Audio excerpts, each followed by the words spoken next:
So, ganun lang no. Bago nyo baklasin dito, kasi ako binaklas ko na para malinisan na rin at makita na rin dahil mataas na yung odo. Ang una nyong gagawin, tanggalin nyo muna tong wire na to. So, pag natanggal nyo yung wire na yan, ng brake switch na yan, at umilaw pa rin yung tail light nyo, brake lights, ibig sabihin, dito na sa front yung problema. Ito yung problema ng ating motor ngayon. Nakailaw yung kanyang brake light kahit hindi tayo nagpipreno. Delikado ito dahil pag sumusunod sa atin yung mga ibang sasakyan, hindi niya alam kung pahinto tayo dahil yung ating brake light ay naka-on lagi. Saka syempre nakakasilaw yan sa mga nakasunod sa atin. Kaya ayusin natin. Maaaring yung ating brake light switch ay stuck up na either dito sa likod o sa may harap na brake. Bubuksan natin to para makita natin kung saan brake switch ang nag-stuck up. Okay? Itong ating motor ay meron ng 99,000 odo. So, 800 na lang, magiging 100,000 odo na. Kaya lumalabas na yung mga ibang problema. So, ayusin natin.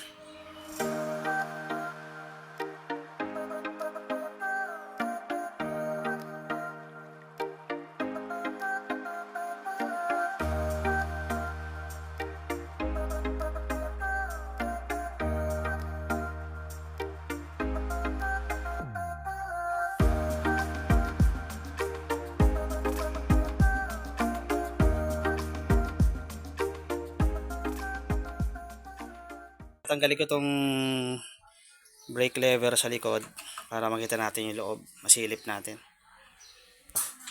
Yung brake switch ng front, ito andito, naiipit dyan. Tapos yung sa rear brake, ito yung wire na to. Tapos matatanggal natin yan galing dito sa ilalim. Tinanggal din natin tong cover dito, ito, ayan, para ma-access natin yung kanyang brake switch. Tinanggal na rin natin tong brake, tapos kailangan tanggalin tong handbrake para maibaba natin tong kanyang cable para matanggal natin yung brake switch dito sa kanyang, ayun, sa loob. Tanggalin natin tong handbrake na circlip, ayan, circlip na to, tanggalin natin.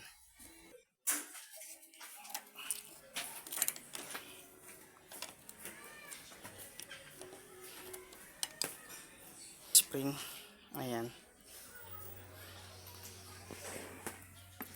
para may baba natin tong, ayan, nang mahusay, yan na, ayan, para lumabas yung kanyang brake switch. Ayun,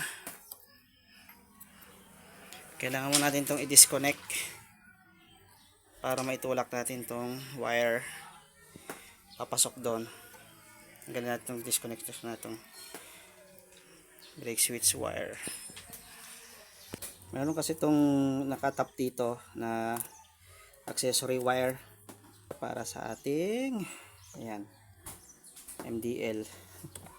Tapos tulak lang natin dito, tusukin natin ng flat para lumabas yung wire dito na tinutulak ko.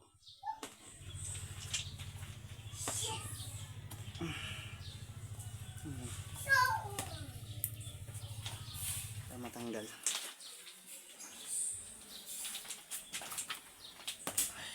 Hindi ko makita. Visual mo dito para mailawan. Dito. Dahil isang paraan para malaman nyo kung hindi dito ang problema. Tinanggal nyo na yung linya ng brake switch sa likod, pero naka-on lights pa rin. Ayan, katulad nyan. Ibig sabihin, front na yung may problema. So, binaklas na rin kasi natin yan para malinisan na rin natin dahil nagbaklas na rin naman tayo sa harapan para matanggal natin yung mga ali-alikabok na ito sa loob. Pero totally malinis pa rin naman. Sunod natin itong harapan. Linisin din natin yung brake switch sa harap. Okay? So, nalaman natin na hindi dito yung sira. Kaya, babalik na natin. Tapos dito naman tayo mag-focus sa front brake. So, ito. Babalik na natin. At least nalaman natin na hindi sira. At nakikita natin kung paano siya binaklas. Okay, balik na natin. Balik natin ulit sa ilalim. Baba lang natin to. Ayan. Para may suot natin tong wire. Pabalik.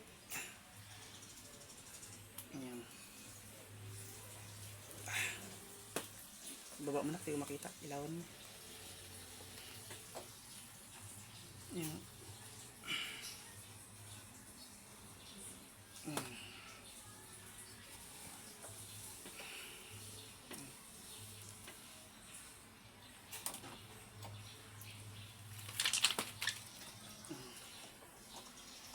Okay na.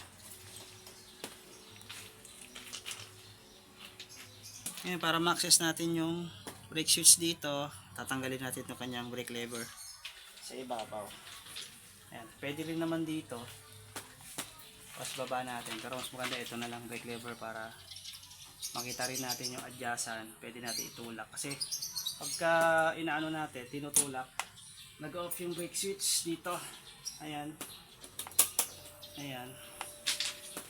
Ipakita mo yung taillight. Taillight doon. Bigyan mo yung taillight. Ito ang pag pinipindot. Ayan. Okay, balik ka rito. Brake switch dito sa harap, nag-off. Ibig sabihin, pag ganyan kasi, hindi niya na isasagad yung brake switch. Kaya, hindi siya nag-off. Kaya gagawin natin dito, adjust lang natin. Try natin itulak. Ikot dito para mag-off tong kanyang brake switch. Ayan. Nabaklas na natin kanyang front switch. So ito yung problema. Hindi siya masyadong natutulak. Babawasan natin tong guide na to. Ayan, para medyo umabante dito konti. Para maitulak natin. Kaysa magpalit muna tayo ng switch, sayang naman. Ginawa ko, ayan, binawasan ko dito para pwede siyang tumulak dito sa kanyang stopper. Or pwede rin naman itong mismong pinaka-stopper ng brake switch. Itong gumagalaw, ito.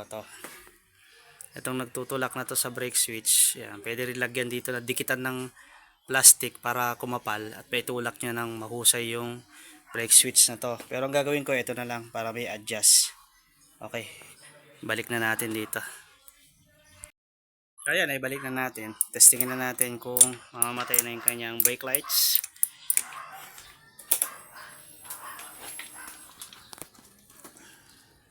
So, ayan, normal na ilaw na. Pag preno natin sa harap, ayun. Front. Ayan, front. Front yan. Try natin sa likod. Ito namang rear brake. Ayan. Ayun. Ito yung rear brake. Okay na. Okay na. Balik na lang natin ulit lahat ng pinagbabaklas natin. So, ganun lang no. Bago nyo baklasin dito, kasi ako binaklas ko na para malinisan na rin at makita na rin dahil mataas na yung odo. Ang una nyong gagawin, tanggalin nyo muna tong wire na to. So pag natanggal nyo yung wire na yan, ng brake switch na yan, at umilaw pa rin yung tail light nyo, brake lights, ibig sabihin dito na sa front yung problema para hindi kayo agad magbaklas nito. Ngayon, pagka tinanggal nyo naman to at nawala yung ganon, ibig sabihin, at nawala yung brake light na naka-on, ibig sabihin dito ang problema sa rear brake.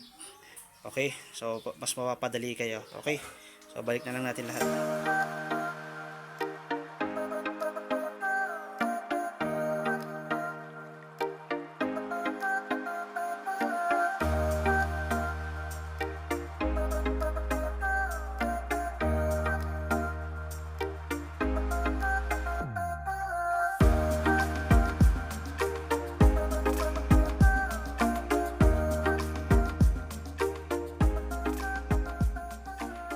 So ayan, natapos na tayo. Naka tail light, brake, rear brake. Okay, sige, ulit pa. Brake mo. Sige. Front brake. Okay. All goods na tayo. Okay.